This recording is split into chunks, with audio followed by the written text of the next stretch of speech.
¿Qué tal amigos? ¿Cómo están ustedes? Sean muy bienvenidos, bienvenidas a su programa Diálogo Bíblico. Semana a semana comentamos una porción de las Sagradas Escrituras y dijimos la semana pasada que entramos en una temática que podría ser un poquito complicada para entender algunos textos. Y vamos a ver algunos esta semana también que podrían darnos algunas incomodidades, pero en el contexto general de la salvación, en realidad son maravillosos, porque nos explican cómo Dios ha forjado, ha trabajado, ha mirado cada detalle para que usted y nosotros seamos salvos. Vamos a ver entonces esto del fuego y el infierno, el fuego del infierno. ¿Qué te parece, Alan? ¿Cómo estás? Bien, bien. Este tema es muy importante. Quizás algún adventista promedio lo maneja bien, pero es muy importante porque todavía hay gente que cree en estas ideas y solo recordar lo que dice al comienzo de la lección con Dante Alighieri y la Divina Comedia, que tuvo una tremenda influencia en la historia, es un tema que hay que abordar. Sabe que me gusta que lo hayas tomado porque yo lo había escuchado, en realidad nunca me acerqué a leer eso de Dante, ¿no es cierto? Pero cuando ahora examiné su contenido, él trata la temática que hay después de la muerte. De eso trata la obra. Claro, ¿entiendes? Entonces cuando uno dice, oye, un momento, yo me lo leí, si bien es cierto, él no dice que es así, pero tira, ¿no es cierto?, todo una problemática que, como tú dices, ha hecho hincapié, ha hecho influencia, se ha penetrado en el cristianismo. No, y hasta el día de hoy, hermano, en las obras literarias, en la filosofía, Dante es fundamental, pero lo que está enseñando es algo totalmente contrario a la escritura. Y eso es lo que quisiéramos resaltar porque son posiciones que están totalmente ajenas a la palabra de Dios. La palabra de Dios no dice en ninguna parte que nosotros después vamos a existir. Ahora, yo he sabido de experimentos que se han hecho, incluso hay personas que tienen libros que han escrito y que dicen que han muerto clínicamente interesante, ¿no? Y han vuelto. Y en ese momento de ir y volver cuentan las experiencias que han tenido, ¿no es cierto?, después de eso. ¿Será así tan verdad? ¿Será que es cierto eso? Pero ¿qué dice la Biblia? Entonces, Eso lo vamos a ver en la próxima lección, porque vamos a detallar harto eso de esa temática. pero mira, vamos a ver algunos textos aquí que ya nos van a dar problemas. Marcos 9:42. Está hablando de si nosotros hacemos o engañamos a algún pequeño, especialmente que son no hablo de niñitos pequeños, que podría ser usado también, pero a pequeños que están entrando dentro de la iglesia, están recién conociendo la verdad. Dice, cualquiera que haga tropezar a uno de estos pequeños que creen en mí, dice, mejor le fuera que se atase una piedra de molino al cuello y se le arrojase en el mar. Cuando uno dice esto, ¿dónde va a llegar esa persona? Dice, es imposible sacarlo. Y luego aparece algo que una vez yo recuerdo haber predicado, tenía un pianista en la iglesia y le dije, ¿qué te parece si te cortan las manos? Porque aquí dice que, voy a leer si tu mano te fuera ocasión de caer, esa es la idea. Vuelve a la idea de la salvación. Claro. O sea, si hay algo que te está impidiendo salvarte, entonces elimínalo. No importa lo que sea, no importa lo que sea. Pero luego dice que lo echan al fuego, que no será apagado, y ahí viene el texto 44. ¿Qué es lo que dice el 44? Dice, donde el gusano de ellos no muere y el fuego nunca se apaga. Se nos complicó la cosa, estábamos súper bien. Claro, y dicen, ¿cómo va a haber un gusano inmortal? Una cosa Claro. así. Mira, es desagradable quizás lo que voy a decir, pero todo el mundo sabe que una persona que muere se descompone, aparecen los gusanos, se comen a la persona, vive mientras tenga alguna pila en la carne, no sé. Pero una vez, y esto me lo han dicho las personas que sucede, yo no he pasado por eso, entonces no sé. eh, eh, una vez que la persona se termina, el gusano también muere. ¿Por qué? Porque no tiene nada más que comer. De hecho, este texto, complementando con estas ideas, tenemos que reconocer que está citando Jesús la Biblia. Y eso es lo más tremendo porque además es el último versículo del libro de Isaías, no es algo así banal. Y lo leo textual, dice, y saldrán, está hablando del futuro, el versículo 22 ya añadía la idea de cielo nuevo y nueva tierra, y habla de los que permanecerán allí, pero hay unos que no. Y así termina el texto, dice, y saldrán y verán los cadáveres de los hombres que se rebelaron contra mí, porque su gusano nunca morirá, de ahí está sacado. Y después añade, dice, ni su fuego se apagará y serán abominables a todo hombre. Entonces uno lee este texto y dice, oye, ¿se van a estar quemando siempre? De hecho, hasta podría ser contradictorio. ¿Cómo se van a estar quemando y el gusano está ahí todavía? No se quema. Entonces, hay una idea de las consecuencias eternas, por decirlo de una manera, y el Señor Jesucristo está hablando de eso, de ese sentido, ¿no? Ahora, este concepto general de este fuego que nunca se termina, está dado. Tú recuerdas que el pueblo de Israel, y siempre pensaba en eso, tenía órdenes de higiene muy, muy especiales. Sí. Y fuera del campamento, ¿no es cierto?, había un fuego que nunca se apagaba. Es el Gehenna, ¿no es cierto?, que estaba ardiendo. El basurero, ¿Ah? como el basurero, ¿no? Claro, en las zonas donde siempre se estaba quemando, o sea, ellos fuera de allí tenían eso, y era un fuego eterno. ¿En qué sentido? En que ardía, ardía, pero iba consumiendo las cosas, y todo el desperdicio lo llevaban allá y iba terminándose. Higiene de alguna manera. Entonces, pensando así, uno dice, el contexto que está queriendo decir aquí tanto Isaías como Marcos, la Biblia, del gusano que Jesús lo toma, es que hay un fuego que es eterno en cuanto a su consecuencia, que se termina, Exactamente. que no hay más. Esa es la idea.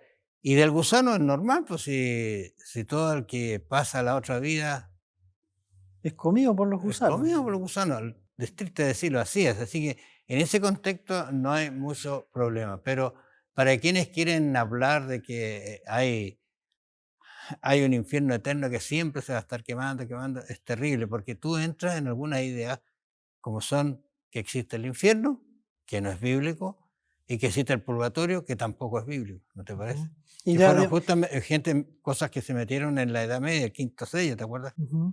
De hecho, si uno le hiciera más justicia al texto de Isaías 6:66, que es el último texto, no es tan fácil esos textos, pero como no tenemos el tiempo, desde el punto de vista literario, uno puede ponerlos en orden, ¿no?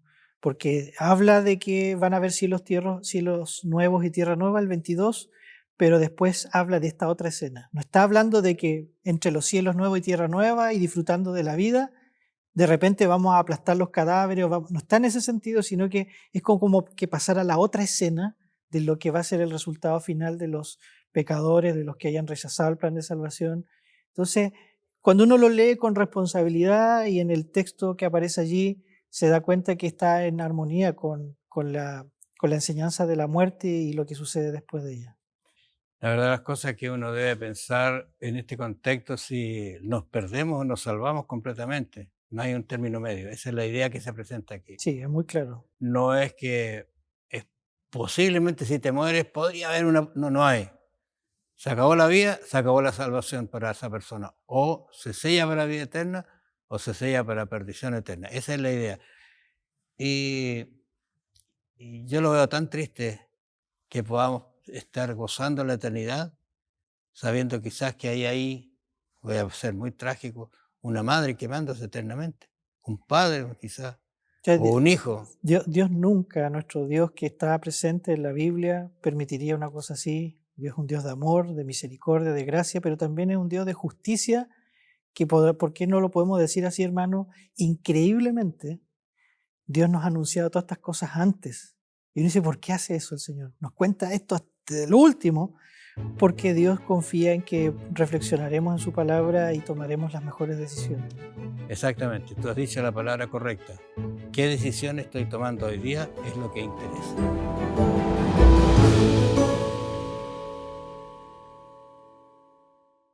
Mira, Allen, vamos a seguir con nuestra conversación porque es importante que nosotros sepamos algunas de estas cosas, que en este caso son temas que no están en la Biblia, o sea, hablan de estas cosas, pero no son temáticas como la gente los presenta. Por ejemplo, el concepto del infierno, el concepto del purgatorio. Si uno tiene que un poquito investigar en el momento en que los poderes religiosos se tomaron el poder, voy a decir así, y colocaron algunas ideas que eran contrarias totalmente a la Escritura. Incluso tú recuerdas que se impidió que se leyera la Escritura, porque la Escritura los delataba como mentiras, pero hoy día a veces los estamos anticipando. Entonces, algunos textos que podríamos leer están allí. Si tienes alguno de ellos, tú en Malaquías quizás. Sí, Malaquías 4. 4:1. Yo quizás veo Judas capítulo 7, no, versículo 7, no. Sí, el primero, en Malaquías 4:1, dice, hablando, el contexto siempre es clave, está hablando de la venida de Dios, ¿no? Vamos a hacerlo así, decirlo así. Porque he aquí, dice, viene el día ardiente como un horno, y todos los soberbios, ahí está hacia quién va dirigido, y todos los que hacen maldad serán estopa. Aquel día que vendrá los abrazará, en el sentido no de abrazar, sino del fuego, ha dicho Jehová de los ejércitos, y no les dejará ni raíz ni rama. Bueno, aquí aparece un concepto que me parece claro, que todo vestigio de pecado que alguna vez comenzó allá en el Edén, lamentablemente con la desobediencia, ¿no es cierto?, se ha introducido en el mundo, lo ha abrazado, y decir así, va a tener fin. O sea, si Dios ha prometido una vida eterna, no va a ser una vida en que en algún momento o en algún lugar del universo alguien esté todavía con pecado o quemándose por pecado. Nada, ni vestigio ni sombra de pecado, ¿no es cierto? Como dice el conflicto de los siglos, que me gusta tanto, el último párrafo donde habla, dice que todo se ha terminado, todo late, así en el son del amor. Nada impide que sea perfecto. Ahora, estás viendo que en ese contexto está esto, poniéndose fin. Y si uno dice poniendo fin, quiere decir que se termina, pero elimina la razón o el problema. Ahora Judas presenta, versículos 1, pero yo me imagino 7, el 7. que el versículo 7, porque Judas, como tiene un capítulo, algunos que son de la informática han tenido problemas con esto, que están acostumbrados al capítulo y el versículo. Claro. Pero el 7 dice, como Sodoma y Gomorra. Mira, aquí está haciendo alusión a un momento real. Sodoma y Gomorra y las ciudades vecinas, las cuales de la misma manera que aquellos, habiendo fornicado e ido en pos de vicios contra natura, muy interesante, fueron puestas, por ejemplo, sufriendo el castigo del fuego eterno. ¿Dónde está Sodoma ahora? Tendría que uno ir a Qumran, ahí al Mar Muerto, y debería estar quemándose, uno dice, porque dice fuego eterno. Claro. Pero uno claramente no sabe que no se está quemando. ¿Sabe que estuve leyendo? No sé si estaría real, pero dice que ha sido difícil ubicar exactamente ese Sodoma y Gomorra, que hay vestigios de que hay allí, ardió algo, qué sé yo, pero así físicamente. O sea, si eso no aparece ni tú localizas el lugar, o si lo localizas vas a ver algo, el fuego no está ardiendo. Pero ¿qué dice aquí? Esa es la temática, dice, sufriendo el castigo del fuego eterno. De fuego eterno de terminación, de fin, Claro. que se acaba todo, ¿no es cierto? Y el fuego eterno, hay que decir algo igual que podría ser interesante para estudiarlo más. El fuego eterno a veces es una designación para la presencia divina, que Dios es fuego, dice. Fuego consumidor. Yo le invito, porque no están en la lección, pero igual es interesante que estudien en sus casas, hermanas, hermanos, Isaías 33, porque habla de lo mismo, de quién va a traer salvación. Lo voy a solo citar nomás, y dice que capítulo 33, versículo 11, concebiréis hojarascas, rastrojos daréis a luz, el soplo de fuego os consumirá, está hablando de la presencia de Dios, y los pueblos serán como cal quemada, dice, como espinos cortados serán con fuego. Pero cuando uno lee más adelante, dice que los justos estarán en las llamas eternas y no se van a quemar, dice. Y dice que extraño, ¿no? Mira, muy interesante lo que tú dices en ese texto, porque tú recuerdas que cuando se produjo la transfiguración, ¿no es cierto? Los discípulos dormidos de repente se encontraron que había luz, encontraron que habían dos personas con Cristo. Cristo fue glorificado. O sea, vino la divinidad y hubo dos personas allí, que eran humanos, que según entendemos, ¿no es cierto? La Biblia lo dice, que están en el cielo. No les pasó nada. Pero sí los discípulos tuvieron temor de lo que pasó. Claro. ¿Entiendes? Ahora, es como decir, yo una vez usé este ejemplo en la iglesia. Para entender este concepto, ¿qué pasa con la presencia de Dios si Dios se glorifica aquí en esta iglesia? Entonces yo dije, de aquí para allá, ¿no es cierto?, vamos a rociar a todas las personas con benzina. Y de aquí para acá vamos a rociar a todas las personas con agua. Y luego vamos a dejar que entren con la torcha encendida. ¿Qué va a pasar con los que tienen agua? No va a pasar Nada. Pero que se acerquen a ese lado, ¿qué va a pasar con ellos? Se van a inflamar y se van a quemar. Eso es lo que yo entiendo, la presencia de Dios, que produce un efecto, pero dependiendo de la relación que yo tengo con el agua viva. La Biblia dice, porque nuestro Dios es fuego consumidor. Pero volviendo a esta temática, en el texto, por lo menos de Malaquía, está dando a entender de que si es el gran día de Jehová o la segunda venida, y eso está en consonancia con muchos textos más, los que estén en pecado, los que hayan vivido una vida contraria al Señor y hayan rechazado su salvación, serán automáticamente destruidos. Pero también hay otra idea que el autor nos recuerda que tiene que ver con el lago de fuego, que hay una destrucción futura y total, definitiva, con la segunda muerte, y otra vez usa la idea de fuego. Claro. Pero una vez más no hay que entenderlo como si fuera algo que siempre van a estar quemándose, sino que la figura del fuego, cuando se la estudia como la estamos viendo ahora, en una pincelada, siempre tiene que ver que la presencia de Dios destruye el pecado, y lamentablemente si el pecador o nosotros nos mantenemos en el pecado, seremos destruidos también, pero Dios no quiere que suceda eso. Es interesante eso porque, mira, hay una idea que es muy común, aceptada con algunas personas, que es fruto de una invención humana, el purgatorio. ¿Qué es el purgatorio? Es un lugar donde la gente tiene posibilidad de salvarse. Pero ¿cómo se salva esa gente? Que alguien acá, ¿no es cierto?, ofrezca algo, haga una misa, entonces como que le da mérito y lo puede sacar y llevar al cielo.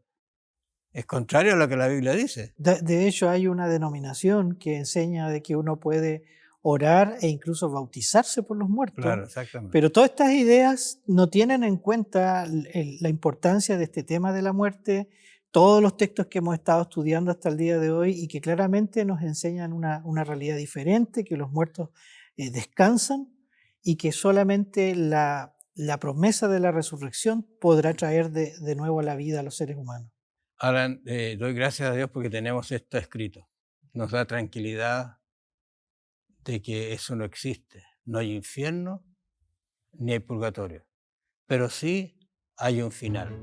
Y eso sabe Dios cuándo va a producirse. Y serán algunos quemados, qué triste, y otros salvados y purificados para siempre.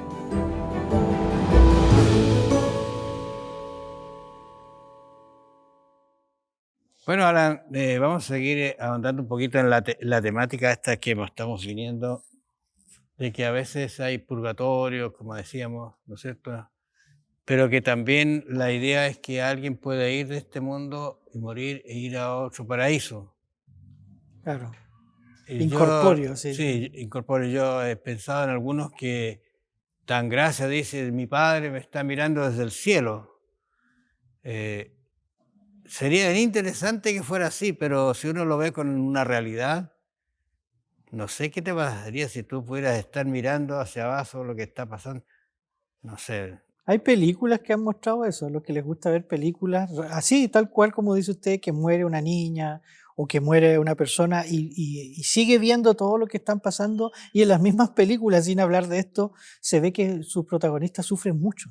Pero claro, porque tú estás imposibilitado de hacer algo, pero estás viendo lo que está pasando. Claro. Entonces, te fíjate, eso del purgatorio, que alguien te ore por ti, te haga una misa, que haga esto otro, o que pague un dinero para que le ayude un poquito a salir hasta que alegre al cielo, es muy complejo, no sé si ayuda en algo, pero tú sabes que, eh, ¿cómo decirlo con mucha tranquilidad? Las grandes catedrales antiguas fueron con fondos pagados por las mandas, Ujú, así es. o sea, Y se mantienen muchas de ellas todavía y así. todavía con eso. Ahora, ¿qué es lo que dice acá el texto? Porque hay unos textos que podríamos mirar, ¿no es cierto? Que la Biblia dice acerca de, por ejemplo, en Hechos 2:29 dice, varones hermanos, se os puede decir libremente el patriarca David, mira, que murió y fue sepultado y su sepulcro está con nosotros hasta el día de hoy. ¿Qué está hasta el día de hoy? Ahora el concepto de David es muy importante para ellos, es un rey que ellos, es Claro. el único rey que realmente logró estabilizar un pueblo, pero que dice, su sepulcro está hoy día. ¿Por qué si David tan importante no dice, y está ahora en el cielo? Porque ya No está. como hemos visto en reiteradas ocasiones, la enseñanza bíblica es que aún los grandes hombres y mujeres de Dios descansan. Si uno quisiera extender más este tema, ni siquiera la Virgen María, con lo excepcional que fue como mujer elegida, escogida por Dios, una sierva de Dios en todos los sentidos, pero ninguna parte tú ves de la Biblia, si uno es bíblico, Claro. se enseña tal cosa, que ascendió la ascensión de María y ese dogma que es tan fundamental para el catolicismo romano, con todo el cariño y respeto de la gente católica, pero la Biblia es la que sienta las bases para esto y no hay tal cosa de que en espíritu o en forma incorpórea ciertas personas, incluso santas, pudieran estar en un lugar. La Biblia no dice nada de eso. Fíjate, en hecho, para lo que tú estás hablando aquí, menciones porque, perdón, aquí, perdón, 1 Corintios 15:16 dice lo siguiente, porque si los muertos no resucitan, tampoco Cristo resucita. Está defendiendo la postura de la resurrección. Ahora, cuando está defendiendo una postura de la resurrección, quiere decir que los muertos están muertos, por decirlo de una manera. Claro. Si están en una vida incorpórea, ¿para qué van a resucitar? Ujú. Entonces dice, y si Cristo no resucitó, vana es nuestra fe. Es vana. Es decir, aún estáis en vuestros pecados, estáis mal, o sea, seguís mal. Entonces también los que durmieron en Cristo perecieron. Si no se produce esto de la vida eterna que Dios ofrece, entonces estamos mal. Entonces, este mismo hecho da la idea de que efectivamente no hay ese paraíso de almas que está dando vuelta, que está bien, se portó hoy día, bien, murió súper bien, lo sepulten y ahora tú lo abrazas en el cielo, lo tienes. No, no, no, eso no existe. La Biblia en ninguna parte enseña una cosa así y hay otro texto que lo corrobora, que es Primera de Juan, el capítulo 5, donde ya derechamente dice, nos enseña algo teológico profundo, que solo en Cristo se encuentra ese poder de la vida eterna, solo en Dios, en la deidad. El ser humano no tiene esa prerrogativa de la inmortalidad. Y si la tuvo alguna vez con Adán y Eva, vamos a decirlo de esta manera, con el árbol de la vida, ¿se acuerda? Claro. Podríamos decirla de esta manera, es porque Dios compartía su inmortalidad, su eternidad con el ser humano condicionado a la obediencia. Y es lo mismo que hoy en día podemos optar en el plan de salvación, podemos adquirir la vida eterna, pero es por el ofrecimiento de Cristo, como dice acá, de tal manera amó Dios al mundo que ha dado a su Hijo unigénito para que todo aquel que en Él crea No, no se pierda, no sino que tenga vida tenga vida eterna. eterna. Está condicionado a la situación misma de si creo o no creo. Exactamente. La puerta está abierta, úsala para entrar, vamos a decirlo de otra manera. Ujú. Ahora, en 1 Juan 5:3, fíjate, quizás para ver la cosmovisión bíblica, 1 Juan 5, versículo 3 en adelante. 5:3 dice lo siguiente: pues este es el amor de Dios, que guardemos sus mandamientos, y sus mandamientos no son gravosos. Versículo 4, porque todo lo que es nacido de Dios vence al mundo, y esta es la victoria que ha vencido al mundo, nuestra fe. Y en el versículo 11 dice igual, más claro. Ya, versículo 11 dice, y este es el testimonio que Dios nos ha dado, dice, vida eterna. ¿Quién nos dio? Vida eterna. Y esta es la vida que está en su Hijo. Y el que tiene al Hijo tiene la vida, y el que no tiene al Hijo de Dios no tiene la vida. ¿De Claro. qué estamos hablando? O sea, ahí dice explícitamente que la vida está en el Hijo, no está en el ser humano. No estamos hablando de las posibilidades que tenemos como seres humanos de conseguir algo nosotros. Ni por muy bueno que seamos. Hay un texto que tú sabes ahí en el Juicio de las Naciones, donde la persona dice, pero si nosotros hicimos esto, aquello, y él les dice, no os conozco. Yo lo veo muy triste ese texto, porque puedo hacer muchas cosas en bien de lo que a mí me parece, y no lo que Dios quiere. Así que la cosmovisión bíblica no es de un purgatorio, no es de un infierno, no es de un paraíso, sino que tiene establecido un momento en que todo se va a terminar. Los hechos de las personas que se fueron al cielo, como Moisés, que lo hemos conversado, ¿no es cierto?, y otros que están con Dios, Elías, ¿no es cierto?, son hechos puntuales que demuestran que si estamos vivos seremos transformados, y si estamos muertos seremos resucitados incorruptibles. O sea, si lo pudiéramos resumir, toda esta tremenda lección del infierno, del fuego eterno, claramente este es un tema que bien estudiado en ninguna forma contradice la preciosa teología de toda la Escritura de que es un Dios de amor, en el que creemos, y que Él ha dado en el respeto profundo de nuestro libre albedrío las opciones de antemano de tener o vida eterna o muerte eterna, como para simplificar. Pero en ninguna parte de la Biblia aparece una idea, una noción de un fuego eterno, de un infierno o de un lugar tan terrible como el que se describe, sino que hay que ser justos y decir que eso se ha enseñado por siglos, digamos, en las tradiciones humanas, particularmente el catolicismo, aunque esto se ha descubierto, hermano, que viene de antes, desde la literatura mesopotámica, egipcia, ya hay nociones de esto, pero la Biblia no nos dice eso, sino que nos da la esperanza de la resurrección, pero mientras tanto de que podamos descansar si morimos, para que un día podamos estar con Cristo por la eternidad. Qué bueno que tú hablas de la esperanza, porque la esperanza en realidad, apreciados amigos, es la que nos llena de gozo, de tranquilidad. Cristo abrió las puertas del cielo para que usted y yo pudiéramos ir a Él. Pero Él es el camino, Él es la vida. Él dijo en alguna oportunidad, nadie viene al Padre sino por mí. Ese es el camino. Estas teorías, estas ideas que aparecen perturban la mente, nos ponen inquietos, nos intranquilizan y nos enfrentamos con el fin de nuestra vida con sufrimiento. No, no puede haber sufrimiento. Hay dolor, hay desesperación por lo que pasa, pero hay esperanza. Téngala usted y espere ese día cuando Dios le dé o le abra las puertas y le diga bienvenido, entrar por las puertas, ¿no es cierto?, de la ciudad. Que el Señor los bendiga y los acompañe. Nos encontramos la próxima semana.